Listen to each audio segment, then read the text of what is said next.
এলো 7 নাম্বার ওয়াফি সাবিলিল্লাহ, আল্লাহ রাস্তায় সরকার গভর্নমেন্ট মিসাইল তৈরি করার জন্য, ব্যালিস্টিক ক্ষেপণাস্ত্র তৈরি করার জন্য ইসলামিক গভর্নমেন্ট সেনাবাহিনী তৈরি করবে, অস্ত্র তৈরি করবে। এবার অবিনী সাবিল, সাইলদেরকে, প্রবাসী যারা আছে, দেখেন কোরআন কি বলছে, প্রবাসী যারা জীবনযাপন কাটায় ভাই লক্ষ লক্ষ টাকা কিনে দেয় না তারা, কিন্তু ধরুন এখন লেবাননে গেছে, লেবানন যুদ্ধ চলতেছে না, মুসলিমদের সাথে যুদ্ধ চলতেছে, তাহলে ওই দেশে গেলে আপনি কি যুদ্ধরত দেশে গিয়ে আপনি কামাই করতে পারবেন, রোজগার করতে পারবেন?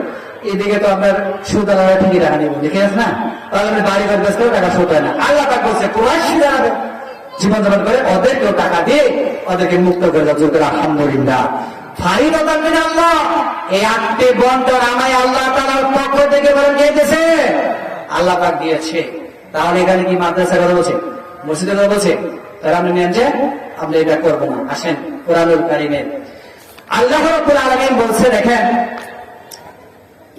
এই যাকাতের টাকা ইসলামিক গভর্নমেন্ট করেছিল ওমর ইবনে আব্দুল আজিজ রাহমাতুল্লাহি আলাইহির জামানায়।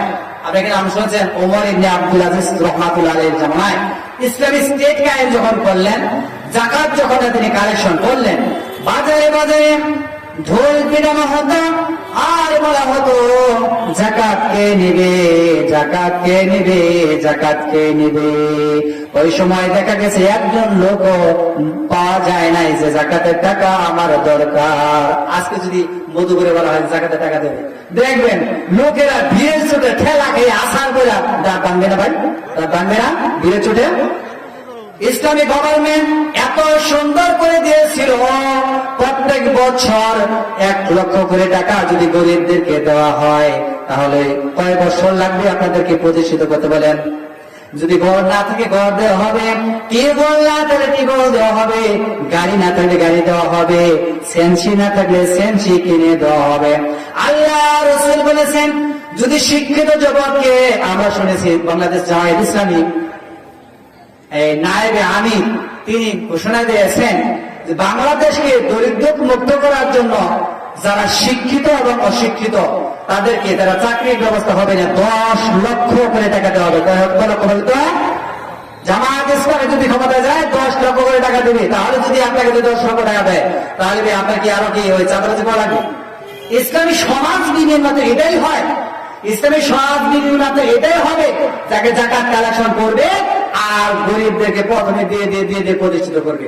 এরপরে যুবক যারা চাকরি করতে পারবে না, অশিক্ষিত, তাদেরকে যদি 10 লক্ষ করে টাকা দেওয়া হয়, তারা যদি খামার করে ভাই, তাহলে কি আপনার ওই বাইরে কি চিন্তাই করবে, দর্শন করবে? 2টা করে ফ্যামিলি বাঁধতে পারবে না ভাই। যদি একটা শিক্ষিত যুবক এই ধরুন থানা বলে যদি একটি কম্পিউটারের মেশিন কিনে দেওয়া হয় কয়েক লক্ষ টাকা দিয়ে, তাহলে সে কি কয়েকটা ফ্যামিলি চালাতে পারবে না ভাই? চালাতে পারবে না। আর বিধবা মহিলাদেরকে দেখেন, মানুষ কিন্তু টাকা পয়সা দেয় না, এই বিধবা মহিলাদেরকে যদি এমব্রয়ডারি ডিজিটাল সিঙ্গার মেশিন কিনে দেওয়া হয়, তাহলে তার ইজ্জত সম্মান, সে কাপড় চোপড় বানিয়ে সে রক্ষা করতে পারবে না ভাই। দর্শন কি থাকবে, জেনা বেজে থাকবে? ইসলামী সমাজ এটাই দেয়, ইসলামী সমাজ বিনিময় মাত্র এটাই যে সরকারে গেলেই তো সবকিছু সমাধান হয়, ঠিক আছে? ইসলামী সমাজের এমন একটি ব্যবস্থা করেছিলেন, আমার বন্ধুগণ লক্ষ্য করেন, আব্দুল আজিজ রাহমাতুল্লাহ আলাইহি তিনি যখন ওই জামুনায় দেখা গিয়েছে একজন লোক 7 দিন যাবৎ নগর বুঝছেন শহরের ভিতরে ঘুরতেছে আর বলছে যাকাত কে নিবে, যাকাত কে নিবে, একটা লোক পাওয়া যায় নাই। হঠাৎ করে ওই ব্যক্তি দেখতে পেলেন যে